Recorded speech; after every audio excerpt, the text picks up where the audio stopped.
What's up, everybody? Welcome back to Just One Podcast. My name's Jordan alongside my friend Garrett. We're back at you with another episode 14 What's here. up, brothers? Yeah, what is up, brothers? Uh, we're back. Um, Last week, we had the honor and privilege of having our very good friend Colton, aka Seawall, aka Mr. Blue Sky, on the episode with us, dropping some absolute fire wisdom.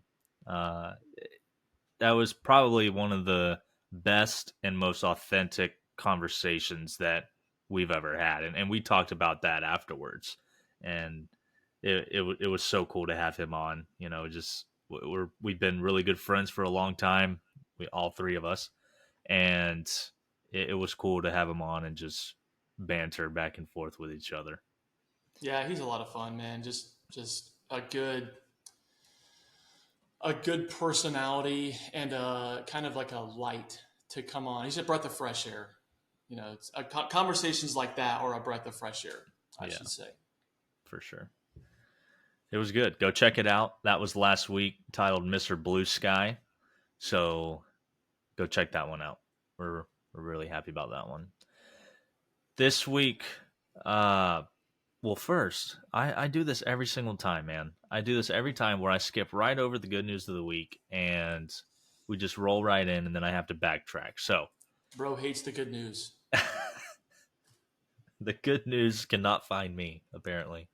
So what do you got? Good news of the week. Yep, I got good news that's kind of out there. It's not my personal good news. It's something I found on Good News Network, which I've come to love, by the way. There's some really cool articles on there. So I'm just going to read this one out, and I'm totally going to butcher it because it's kind of a interesting but a complicated thing. But I'm just going to try it. So apparently, the state of Texas is in the middle of a super important migratory pathway for birds. About 1/3 of the birds in the United States will pass over Texas at some point during their migrations in the spring and the autumn in the year. And so Texas has been putting out this campaign called Lights Out Texas. And it's basically a call for business owners, homeowners, commercial real estate owners like skyscrapers and stuff to turn out any of their non-essential lights from like 11 p.m. to 6 a.m. or something like that during those like migratory seasons. And the studies have come out from the past 2 years of doing this, and the results are pretty neat. So the results are about 60% of the collisions between birds were apparently due to the reflections of the lights off of those buildings that they've got on. So when they turned off the lights during those time periods of the last 2 years, they've reduced the bird on bird collisions by 60%, which I think is kind of fire. So good on you, Texas. Was it bird on bird collisions or them running into the skyscrapers? You know what? Maybe it was into the skyscrapers. It, Either way, it could be they've both. reduced the collisions and the deaths. So Yeah, good for Texas is for the Texas. birds. That that stuff is 100% for the birds. For the birds. Good for Texas. It's Yeah, always pretty cool. bigger and birdier in Texas. All right, So all right. Let's yeah, move I'm on. gonna stop there. Uh, my good news of the week. I have two things really, and they are personal good news. So finally got to run my 5K yesterday. Yeah. Um, it got postponed last week because of weather, which was a real bummer because I really hyped myself up for that. We hyped And you up too. yeah, you did. And I thought I prepared myself pretty well, like the entire week um, for that. So to have it postponed like 2 hours before it started sucked, Mm. to say the least. But got to run it last night. It was awesome. It was hot. Uh, it was probably the toughest 5K that I had run. Like, not obviously that was the first race I'd ever done, but I've run 5Ks like just for myself training, I guess, like around the neighborhood and whatnot. Yep. And that was definitely the hardest one because the heat, it was like 20 degrees hotter than when I normally run. So that was tough. But it was an awesome experience, man.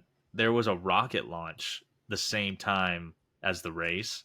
Gosh, dude. And literally 10 minutes into the race, there you could see the rocket. So That's only those are Space Coast things right there, man. That's crazy. that was cool. Yeah. Um, they also had planes landing and taking off at the next runway over from us. So that was really cool. That is Uh, super neat. never It's experienced got to be a something little like bit that. scary though, right? It was. See It a hunk of was. metal like that coming at you. Yes. Yes. It was definitely a little frightful, but man, it was cool. It was a good experience. I uh, had my personal best time during that race, so I was Very excited good. about that. Uh, Another thing. So today, the day of this recording is April 19th. It is my mother's birthday today. That's right. Shout out Mickey. Yeah, shout out. Um, so I know she's going to listen to this because she listens to every single episode, as the best mom in the world does. And just want to say happy birthday, Mom. I love you so much. And thank you for always supporting me in whatever goofy hobby I have, including podcasting. So I appreciate you.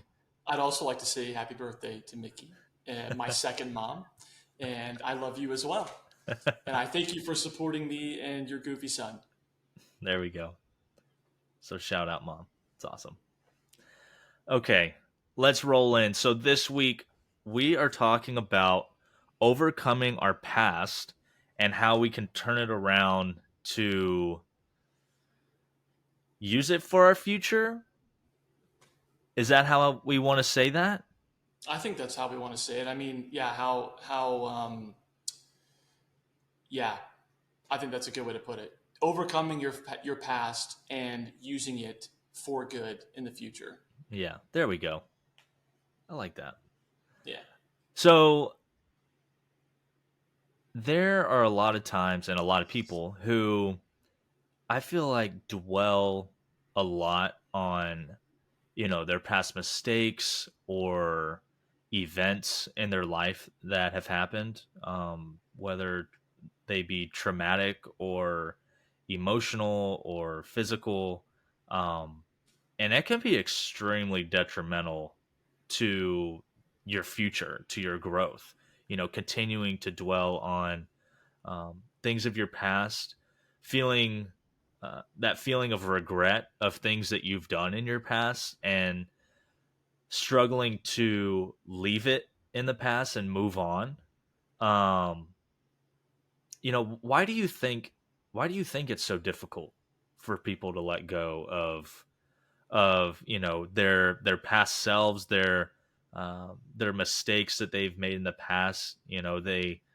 It's like a constant reminder in their head, myself included. And why do you think it's so difficult to be able to, not dwell and just waste so much time and energy on your past? That is an excellent question. I'm trying not to say that is a great question because my dad called me out about that a He couple weeks did. ago. He did. He absolutely put me on blast. So if you guys hear me using other transition statements, just mind your business. We're trying new things here. We are trying new things. But on a serious note, first of all, I want to disclaim that I think there's a lot of science and um, I guess neuroscience is the word I'm trying to use on these kind of things. And Jordan and I are not versed in that. No. So you're definitely getting a non-expert explanation here. You're kind of just getting Jordan and Garrett's thoughts. So take that with a grain of salt. We are not Very experts. amateur. Very Yeah, amateur. we are extremely amateur. But this is based on our personal experiences and the experiences of those around us. So, but it really is a good question. Why do we dwell so much in the past, and why does the past hold so much weight for us? And I think one part of it is the fact that it is really our only reference point.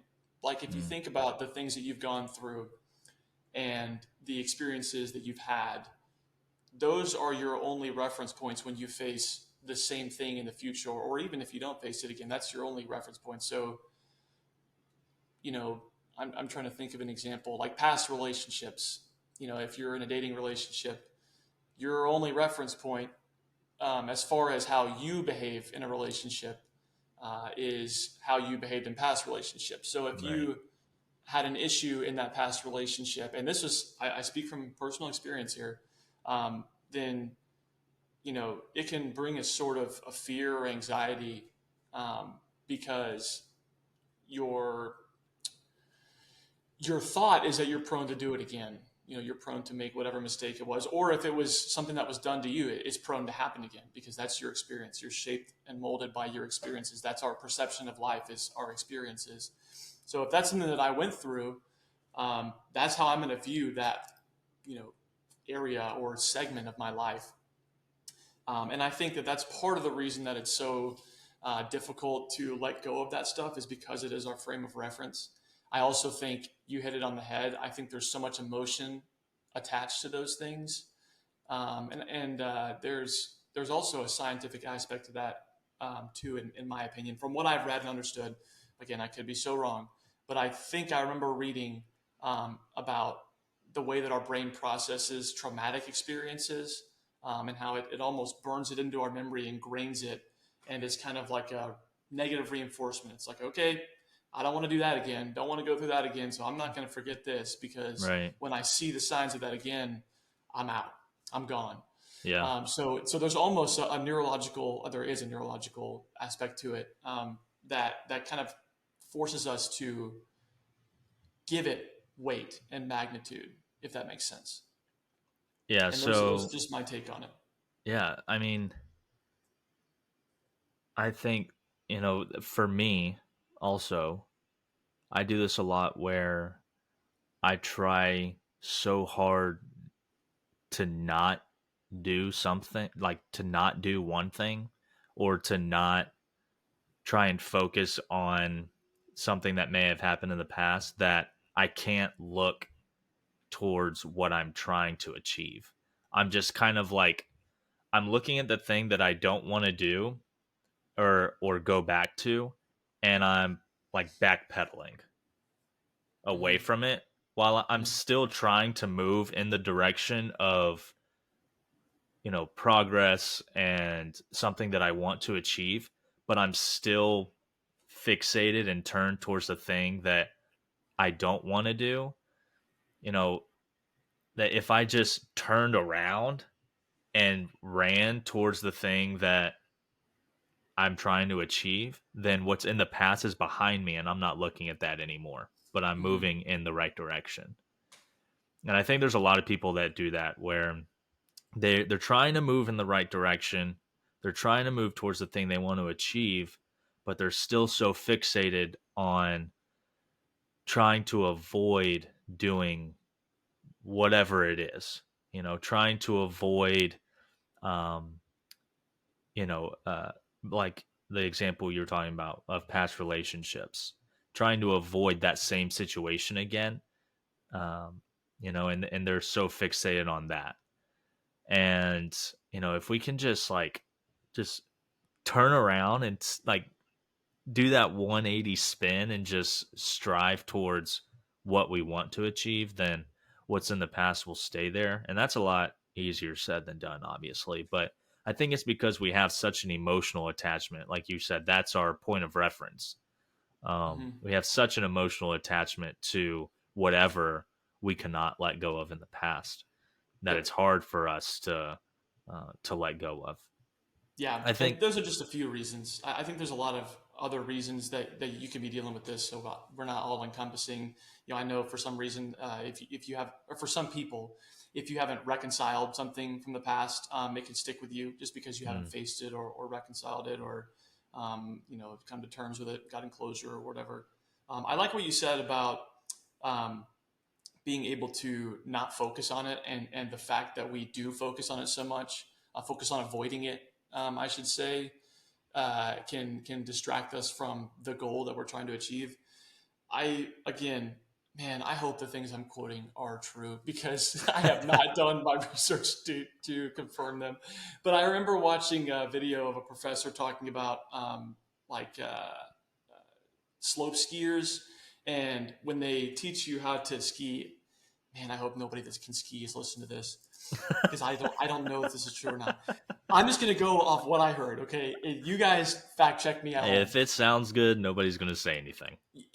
Totally, that's the American way, right? Okay, so when you're skiing, you don't focus on the trees and not hitting the trees. You focus on staying on the path, Mm, right? And it's kind of what you're talking about. It's I don't want to. The more that I focus on a tree, dude, that chance goes up and up. I'm going to smack my face directly into a tree. yep. But if you're focused on the path, it's a lot easier to navigate those trees because you're focused on the path you need to take to get down the mountain. Right. So I think the same is true with what you're saying, that you want to, rather than focusing on not doing or repeating whatever it was from the past, being able to focus on what you're trying to accomplish. Um, but again, the hard part is the question that we asked. And it's that why is it so difficult to not focus on, avoiding the past or focus on the past in general? And that's a tough question that pretty much everybody's going to face in their Hmm. life, because everybody has a past, everybody's got things going on. So you're going to face that question at some point in your life. Yeah. I think there's a real fear of not knowing what's to come. And I Hmm. think that holds us back a lot in trying to step away from our past, is because we may have experienced something in the past, and in the future we don't want that to happen again, but we don't know if it's going to happen again. So there's that real fear of not being able to let go of our past because we don't know what's to come. Okay. There's a real fear of not knowing what's to come that is keeping people from letting go and moving on from their past. So, Yeah, that's a great point. I think too, one thing that I've experienced a lot, and this is something that I had to really work through when I was developing my faith, and I think the Lord really delivered me from a lot of this, was identifying with the things in my past, identifying with not only things that were done to me, because I think we love to talk about things that were done to us. mm, I'm not calling people victims. I think that people do have a lot of things that have happened to them. I have a lot of things that has happened to me. Everybody's got a story, but it's just as important, in my opinion, if not more important, in my actual opinion, that we focus on the things that we've done to others and the way that the behaviors that we have that are toxic or not good. Because I had a lot of those, and I'm sure I still do. There are things I'm still working on today, but um, there were so many behaviors that I exhibited in my relationships, not just dating relationships, but also friendships, that were bad habits that I picked up, or things that I learned, or maybe even things that were in my nature, that I would just, you know, throw my hands up and shrug my shoulders and say, "This is just the way that I am. It's mm, the way I was born, the genetics I was given, the things I learned. Can't help it. Sorry." And I had a mentor of mine. It's the first mentor I ever had, like outside of my dad and my parents. Um, he was a man in Tuscaloosa that kind of took me under his wing, and I'll never forget, man. He used to make me come pressure wash the building with him at like 6:30 in the morning. That was what I gave holy him in cow. order. Yeah, he was like, "Oh, you want some wisdom? Come put some work in, brother. All We'll right, put some Mr. sweat on those Miyagi. hands." Yeah, for real. I was wax on, wax off.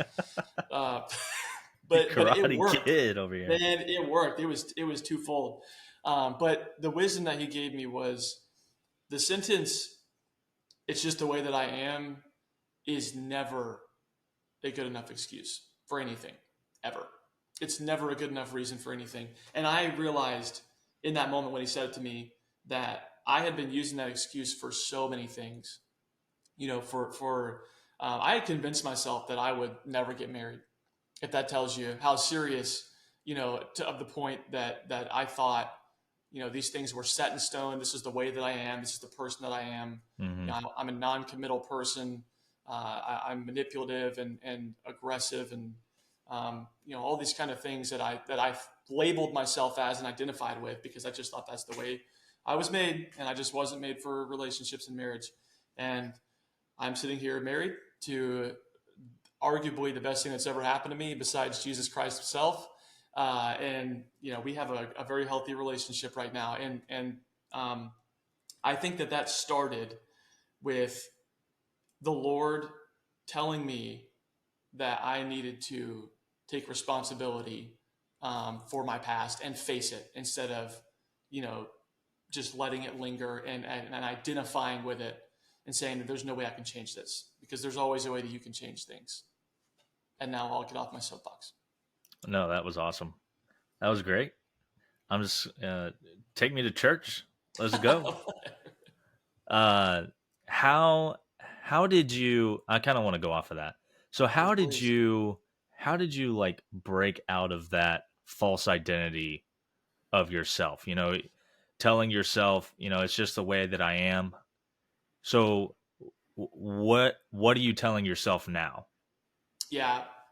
First of all, I think I recognized that I was telling myself it's just the way that I am. And that's because my mentor pointed that out to me. And I think the Lord kind of was tugging on my heart when he said that. I think the Lord used that in me. Um, and it really convicted me. So first of all, I caught myself saying that, and I would say, nope, that's not true. That is not the way that I am. And that's not a good enough excuse. I can't just write that off.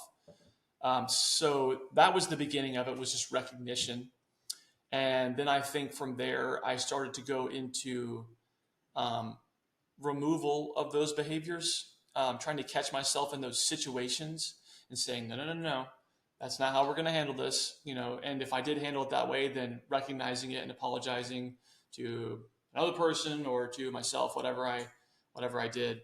Um, and being able to recognize that and acknowledge it as that's wrong. And I think that helped me mentally kind of build that negative reinforcement, like I was talking about. It's like I recognize that I'm not going to do this, and the more that I started seeing those situations, the more I started recognizing, nope, that's not the way I'm going to do that. Not the way I'm going to handle the situation. And so it was recognition, and then removal, and then replacement. And I didn't even mean to make those 3 R's, but honestly, that's kind of fire. That was off Where the did you dome, get guys. that from? Where did you I get that? know. Yeah, stole it from church, I guess. That's the pastor is preaching through me. Yeah, so I tried to start recognizing those things when I was making those excuses. I tried to remove them from my life, and I tried to replace them with better things and the correct behaviors. And I learned those correct behaviors through the Bible, through being around other people that are acting the way I want to act. It goes back to one of the episodes that we did. Who are you surrounding yourself with? Hmm. I was making sure I'm surrounding myself with people who are acting in a healthy way that I wanted to act towards other people. Um, praying for the Lord to deliver me from those kind of behaviors and to um, sanctify me and to show me the right way to act in certain situations. And I'm being very vague here because, first of all, I don't want to involve anything specific or talk about Yeah. any specific people. And second of all, I think that this covers a lot of areas. It's not just relationships and dating or with other people. I think it covers a lot of things. It can cover addictions or bad habits or whatever you have going on. I think there's a lot of things this can cover. So I started praying about it, started getting around people I wanted to emulate, and that I saw as role models and mentors, and I just made sure that I was replacing those behaviors that I didn't like with the ones that I did like. And when you say it like that, it sounds so freaking easy. It's like, oh, I'll just get rid of the bad stuff and bring in the good stuff. Yeah. But it's actually one of the most difficult things you can Look do. at that episode of SpongeBob. Just gonna pick it up and move it over here. Why don't we take all the bad things and push them somewhere else? Yeah, that's the motto. Take the bad things and push them somewhere else. That's right. But it's actually really, really difficult to do, and it's still something I'm doing today. So there's your long-winded answer. So what are the 3 R's again? Recognize, remove, replace. Real. Ladies and gentlemen, Garrett just dropped some absolute bars. We'll call it the SEAL method. RRR. Please cut that out. I am definitely not cutting that out. I am absolutely not cutting that out. That is gold. No, that has to be out in the internet forever. Ugh. The fourth R is regret, folks. Don't run into that one. Like Garrett just did. Yeah. We got some pirates on this podcast. Stop it. Stop it. All right, I'm done for real. Okay. Gosh, that was bad. Okay, so yeah, we kind of talked about how to let go of our past. You gave us a good example of struggling to identify and acknowledge our habit. Are you okay? Sorry, I was reaching for my Bible. I thought you were laughing the whole time. Dude. I thought you ducked out a camera view so you could laugh. No, I laugh. It makes it worse for me. That makes it worse for me, when I'm just sitting here talking to myself. All right. Let's reset. Okay. Ooh, okay. Deep breath. Mm. Anyways, so you talked a lot about our identity and acknowledging our habit of fixating on our past, and you gave a great example. I think something else that goes partly into being able to train our mind to shift back to the present, and focus on our future, and that comes in part of training ourselves to be godly. And I wanted to bring up a couple verses here that my good friend Isaac talks about pretty often. It's a couple of his favorite verses. I hope he listens to this episode, and I hope to have him on the episode one day. But Okay. it's 1 Timothy chapter 4, verses 7-8. And it says, "Have nothing to do with godless myths and old wives' tales. Rather, train yourself to be godly. For physical training is of some value, but godliness has value for all things, holding promise for both the present life and the life to come." So, I think that really wipes out that fear of us being able to let go of our past, and not knowing what is to come. If we can train ourselves and our minds to be godly and have that value for all things, not just certain things. Training physically is awesome. Garrett does it a lot. I do it a lot, and I think we take a lot of pride in that. Mm-hmm. And to be honest, I think I consume myself so much at times on my physical training that I don't take enough time for my godly training and my spiritual training. And that's good. I do use my physical training for a godly purpose. It teaches me a lot about discipline. It helps me to grow my faith in knowing that God gave me the strength and capability to be able to do hard things. And so I try and accomplish those goals. But if I could take that same amount of physical training and work it more specifically towards my faith and my spiritual wisdom and growth, then how much more value would be added to my life? And Scripture says that there's a promise for both the present life and the life to come in those verses that we just read. So, that gives me a peace in knowing that there's a promise for our present life and the life to come. And so if we can train ourselves, our minds to be godly, then the value of our lives, I think, grows exponentially. Absolutely. No, absolutely it does. Yeah. And from an eternal perspective, which is the most important perspective, yeah, your impact and your legacy grows exponentially. Yeah, that's good. So let's jump into a, I guess, quote unquote, case study of somebody in the Bible who greatly overcame their past. And I mean greatly. Uh, so that God could use them for good. And we're going to be talking about Paul, um, the Apostle Paul in the Bible. And Paul, his name, he was actually first known as Saul, and he was a Jewish man, um, and he threatened and persecuted followers and disciples of Jesus. That's like one of the first mentions of him in the Yep. Bible is Yep. him actually approving of a killing of a disciple of Jesus. And like that's how we are introduced to this character, which is insane. Mm-hmm. Um and Saul, I'll refer to him as Saul right now.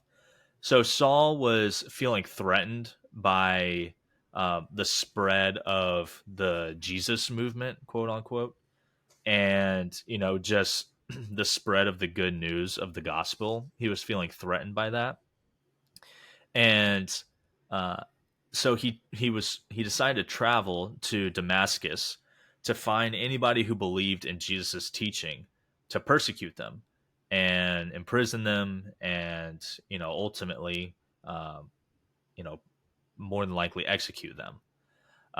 And on his way to Damascus, a great uh, light of energy, beam of light, appeared before him, and it was Jesus who appeared before him. And Jesus asked Saul, "Saul, Saul, why do you persecute me?" And this is all in Acts. So this is Acts chapter 9, Yep. on Saul's way to Damascus. So Jesus appears to Saul and is like, "Saul, why do you persecute me?" And from then on, Saul devoted the rest of his life to teaching and spreading the name of Jesus, and spreading the message that Jesus is the Son of God, which Yep. is absolutely incredible. It's a miracle, and he became one of the first great missionaries of the church. Yep. So we're that's the, I guess, cliff notes of of Saul. He then went on to spread churches throughout much of Asia Minor and Greece and the Mediterranean world. And he planted many churches, and wrote many letters to churches all over that region. So um, Yeah. we're going to discuss that in depth a little more. So you got Yeah. anything? So, yeah, absolutely. So, yeah, Paul, like you said, he was Saul, and he is now known as Paul. And Paul has written much of the New Testament that we have today. Mm-hmm. So you can see that his contribution is large, to the kingdom of God. But I want to read an excerpt from Acts chapter 9. Yeah. And I think this is incredible. And I'm going to hit on this point real quick.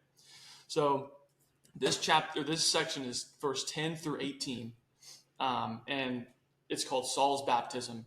And so at this point, like Jordan just said, Jesus appeared to him in a flash of light and asked him why he's persecuting him.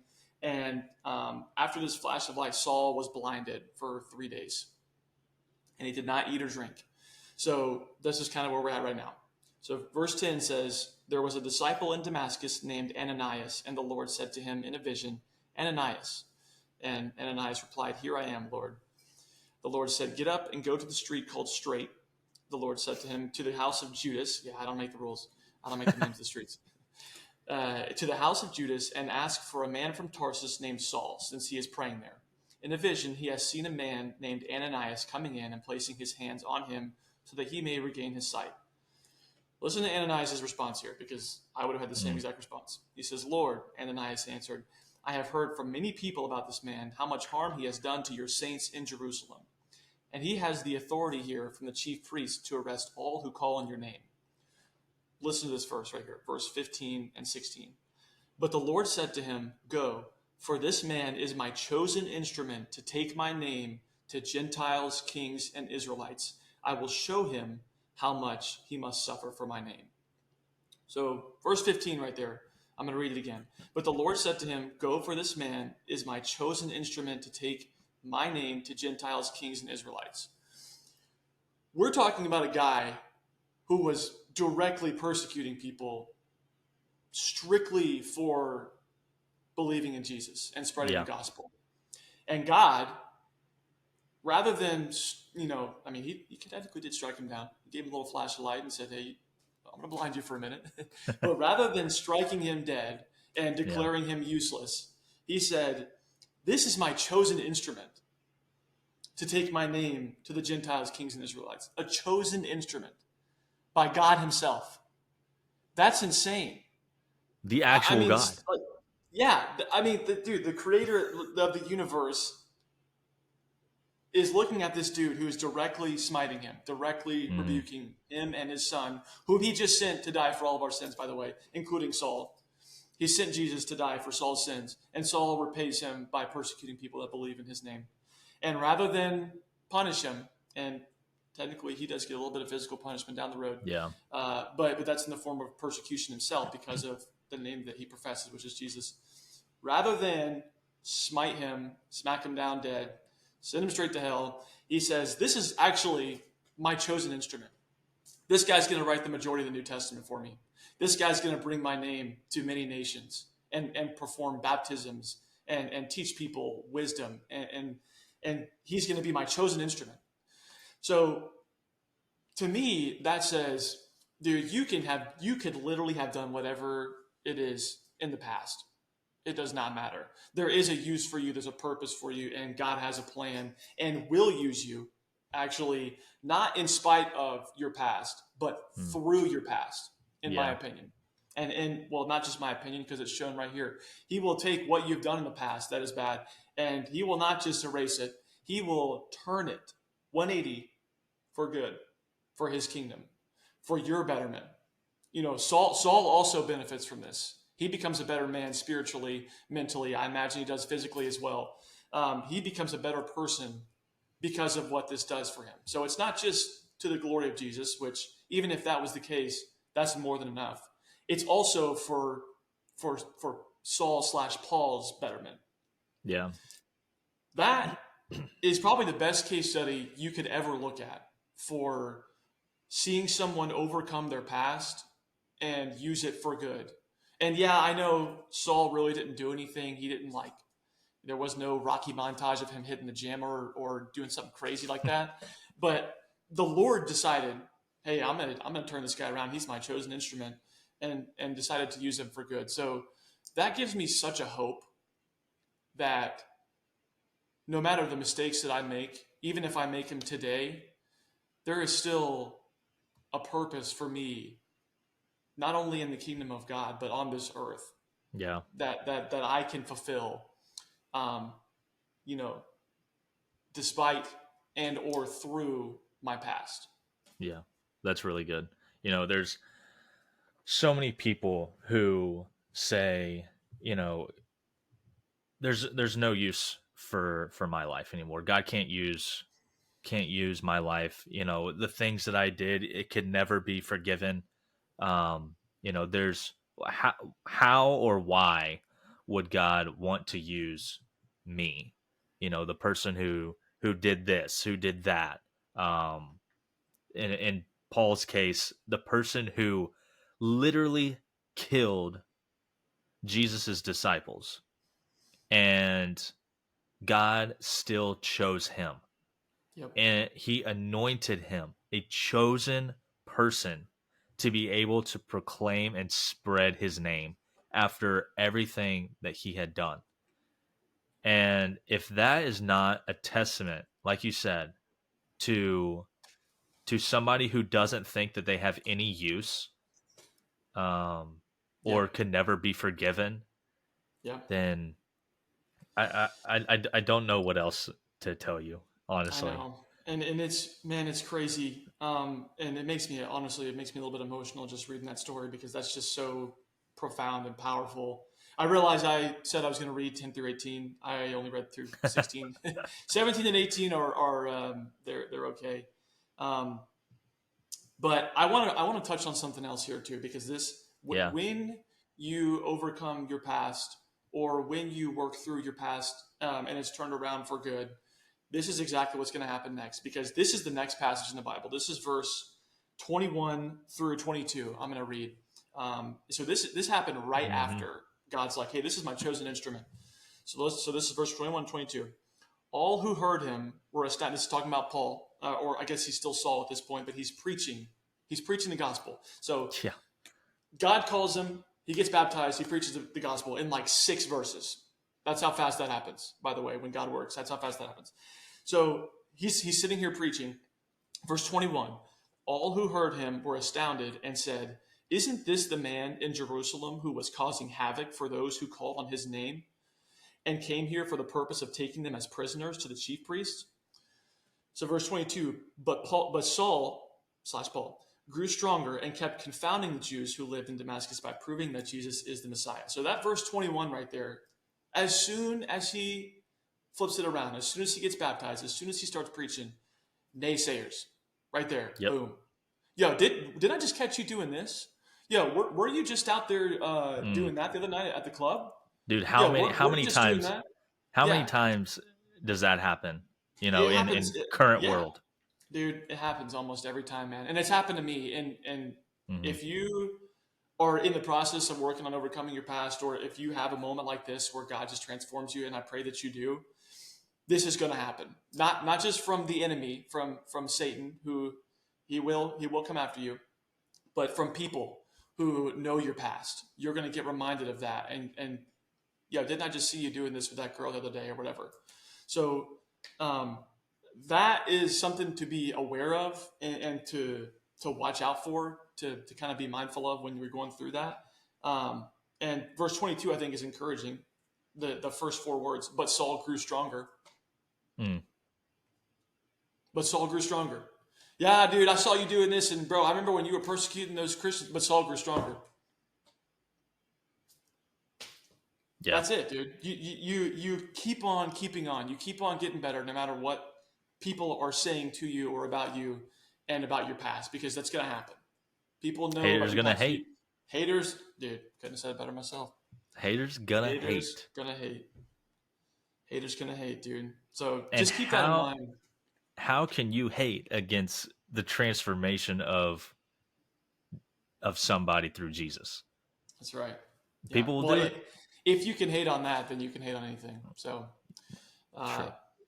be ready, because you're going to get some weird looks, some opposition. You're going to get some people talking about you behind your back, uh, and that's not to be negative. That's just to be real.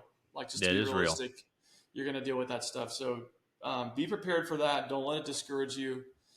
And I know that Jordan and I have experienced that in our life, and we can confidently say that if you continue working and continue um, operating in what God has called you to become, it will get better, and you will have fruit bearing relationships that will be supporting that, and that will not be discouraging you. You will find those relationships. I know Jordan's one of those for me. Jordan encourages me in my transformations all the time.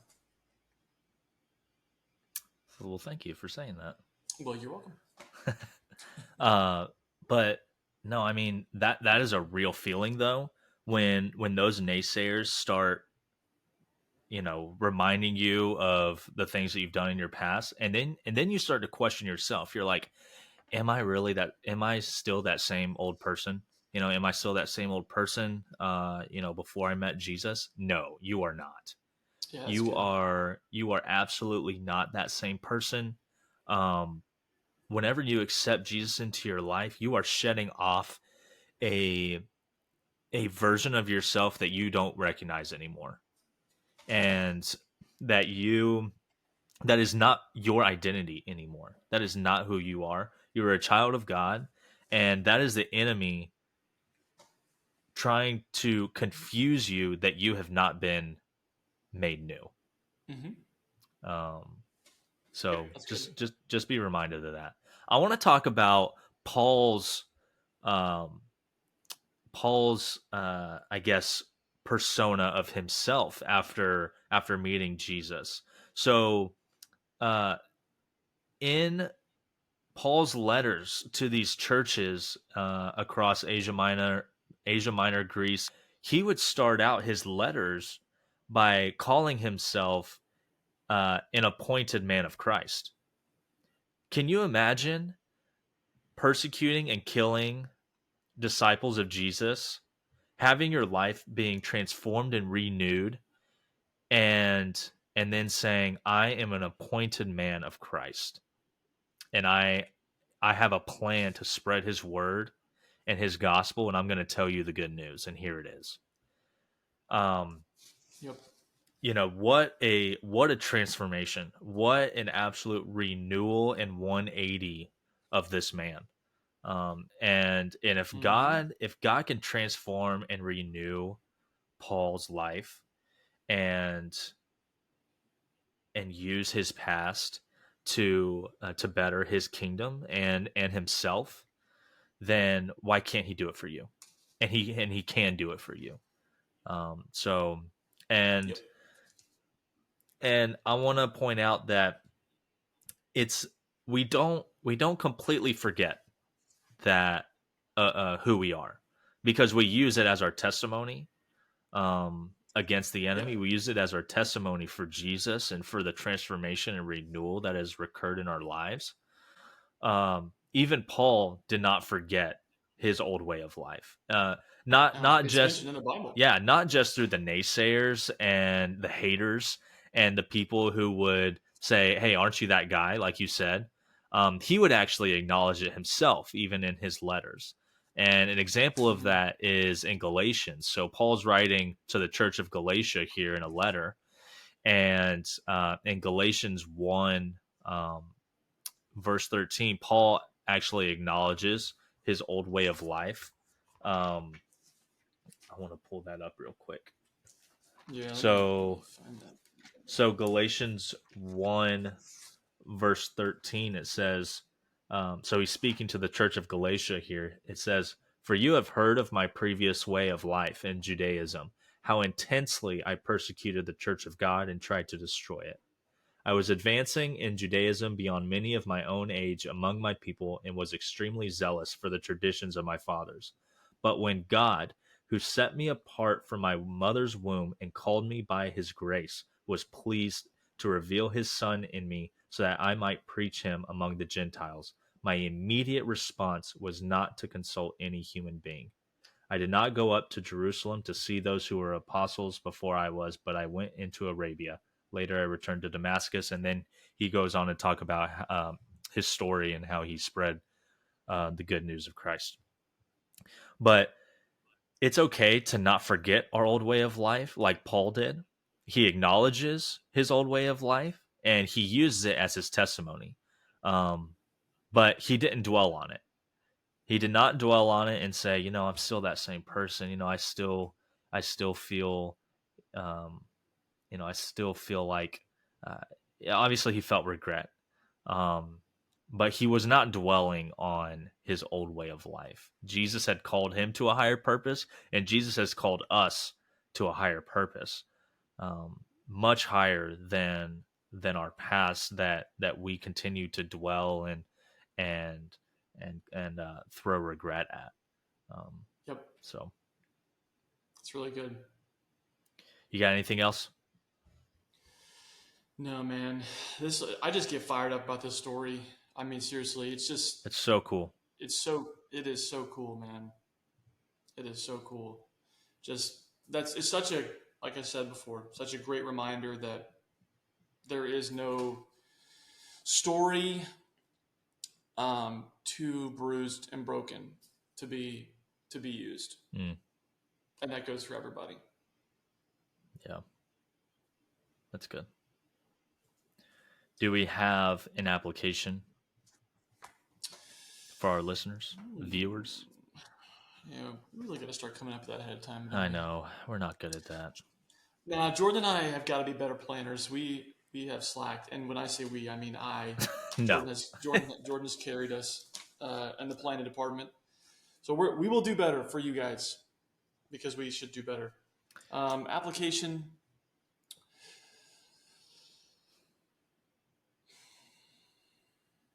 I got nothing. I really have nothing. How about identifying our habits? Yeah, identifying what is causing us to fixate on our past. Yep, that's a good one. The first R, recognition. Try the R. Try it out. Try the R's. Go out and become a pirate, Yep, the R's have it. And start with the first R, and then you might find your treasure. Yep. Reduce, reuse, recycle. Recognize. That's good. We need to get off here before I make some more. We do. R jokes. We've thrown way too many really bad dad jokes today. Yeah, we have. We can't use all of them in one episode, so. Nah, we can't. We got to get out of here. All right. All right, guys. Well, we appreciate you guys tuning in, listening. Viewers, thank you. We know it takes a lot for you to look at our two faces every single week. So we hope we made you laugh. We hope we made you smile. Now it's your turn. Go impact just one person this week. See y'all. Later.